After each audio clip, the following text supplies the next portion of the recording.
UEFA euro 2024-এর group পর্বের সবকটি match শেষ হয়েছে। আমরা এই ভিডিওতে দেখে নেব কোন কোন দল পরের রাউন্ডে অর্থাৎ লাস্ট 16-এ কোয়ালিফাই করলো আর কোন কোন দল গ্রুপ পর্ব থেকে এলিমিনেট হয়ে গেল। গ্রুপ পর্বে 24টি দলকে 6টি গ্রুপে ভাগ করা হয়েছিল। প্রতি গ্রুপের প্রথম দুটি দল অর্থাৎ 12টি দল এবং 6টি গ্রুপের থেকে সেরা 4টি তৃতীয় দল অর্থাৎ মোট 16টি দল পরের রাউন্ডে কোয়ালিফাই করল। এইবারে প্রতিটি গ্রুপের ফাইনাল পয়েন্টস টেবিলটা দেখে নেওয়া যাক। প্রথমে দেখে নেওয়া যাক গ্রুপ এ এর পয়েন্টস টেবিল। জার্মানি 3টি ম্যাচের থেকে মোট 7 পয়েন্ট নিয়ে এই গ্রুপের প্রথম স্থানে শেষ করেছে, আর সুইজারল্যান্ড 3 ম্যাচে 5 পয়েন্ট নিয়ে দ্বিতীয় স্থানে শেষ করেছে। এই গ্রুপের থেকে লাস্ট 16-এ কোয়ালিফাই করল জার্মানি এবং সুইজারল্যান্ড। এরপরে দেখে নেওয়া যাক গ্রুপ বি এর পয়েন্টস টেবিল। স্পেন 3টি ম্যাচে 9 পয়েন্ট নিয়ে এই গ্রুপের প্রথম স্থানে শেষ করেছে, আর ইটালি 3টি ম্যাচে 4 পয়েন্ট নিয়ে এই গ্রুপে দ্বিতীয় স্থানে শেষ করেছে।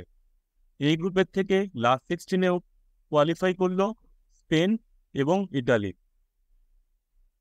এরপরে গ্রুপ সি এর পয়েন্টস টেবিলটা দেখে নেওয়া যাক। ইংল্যান্ড 3টি ম্যাচে 5 পয়েন্ট নিয়ে এই গ্রুপে প্রথম স্থানে শেষ করেছে। এই গ্রুপে ডেনমার্ক এবং স্লোভেনিয়া দুটি দলই 3টি ম্যাচে 3 পয়েন্ট পেয়েছে। নিয়ম অনুযায়ী গ্রুপ র্যাঙ্কিংয়ের ক্ষেত্রে কতগুলি ক্রাইটেরিয়া আছে। প্রথমে দেখা হয় পয়েন্টস কার বেশি আছে, তারপরে দেখা হয় গোল পার্থক্য কার ভালো আছে, তারপরে দেখা হয় কোন দল বেশি গোল করেছে, তারপরে দেখা হয় কোন দল বেশি জয় পেয়েছে। এরপরে দেখা হয় ডিসিপ্লিনারি পয়েন্টস অর্থাৎ রেড কার্ড এবং ইয়েলো কার্ডের হিসাব। একটি রেড কার্ডে 3টি পয়েন্ট, একটি ইয়েলো কার্ডে 1 পয়েন্ট, ম্যাচে 2টি ইয়েলো কার্ডে 3 পয়েন্ট ধরা হয়। এরপরে ইউরো কাপের ক্ষেত্রে দেখা হয় দলের ইউরোপিয়ান কোয়ালিফায়ার্সের র্যাঙ্কিং। এক্ষেত্রে ডেনমার্ক এবং স্লোভেনিয়া একই পয়েন্ট অর্থাৎ 3 পয়েন্টে শেষ করেছে। দুটি দলের গোল পার্থক্য 1 অর্থাৎ 0। দুটি দলেরই সমান সংখ্যক গোল আছে অর্থাৎ 2টি। দুটি দলের জয়ও সমান সংখ্যক অর্থাৎ 0 এবং দুটি দলের ডিসিপ্লিনারি পয়েন্টসও সমান। দুটি দলই 6টি ইয়েলো কার্ড এবং একটি রেড কার্ড দেখেছে। কিন্তু র্যাঙ্কিং অনুযায়ী ডেনমার্ক 9 নম্বরে এবং স্লোভেনিয়া 15 নম্বরে আছে। তাই এই গ্রুপের দ্বিতীয় দল হয়েছে ডেনমার্ক এবং তৃতীয় দল হয়েছে স্লোভেনিয়া।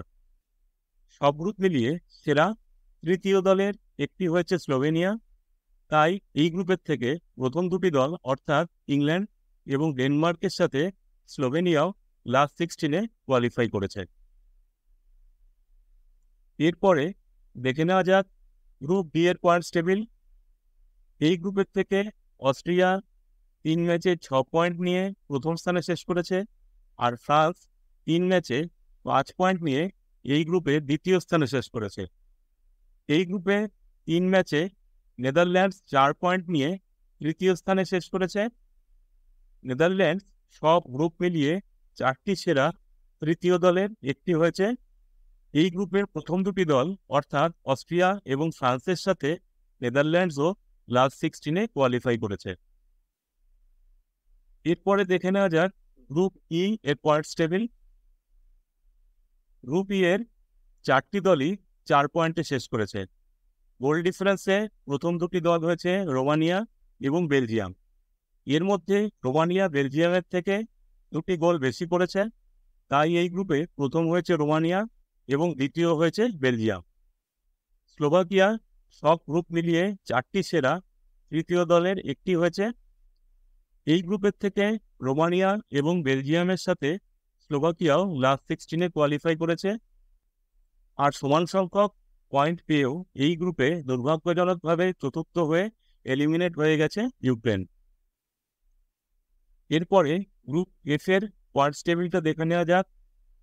এই গ্রুপ থেকে 3টি ম্যাচে 6 পয়েন্ট নিয়ে প্রথম স্থানে শেষ করেছে পর্তুগাল, আর এই গ্রুপের থেকে 3 ম্যাচে 6 পয়েন্ট নিয়েও দ্বিতীয় স্থানে শেষ করেছে তুর্কি, কারণ পর্তুগালের গোল পার্থক্য তুর্কির থেকে ভালো, অর্থাৎ পর্তুগালের গোল পার্থক্য 2 আর তুর্কির 0।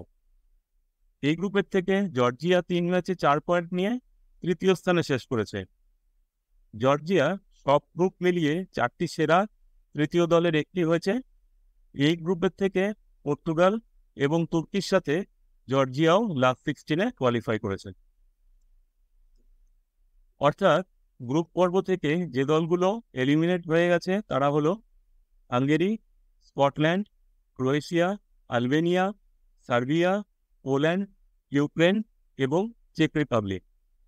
আর যে দলগুলো লাস্ট 16-এ কোয়ালিফাই করেছে তারা হলো Germany, Switzerland, Spain, Italy, England, Denmark, Slovenia, Austria, France, Netherlands, Romania, Belgium, Slovakia, Portugal, তুর্কি এবং জর্জিয়া। ভিডিওটি দেখার জন্য আপনাদের সবাইকে আন্তরিক ধন্যবাদ।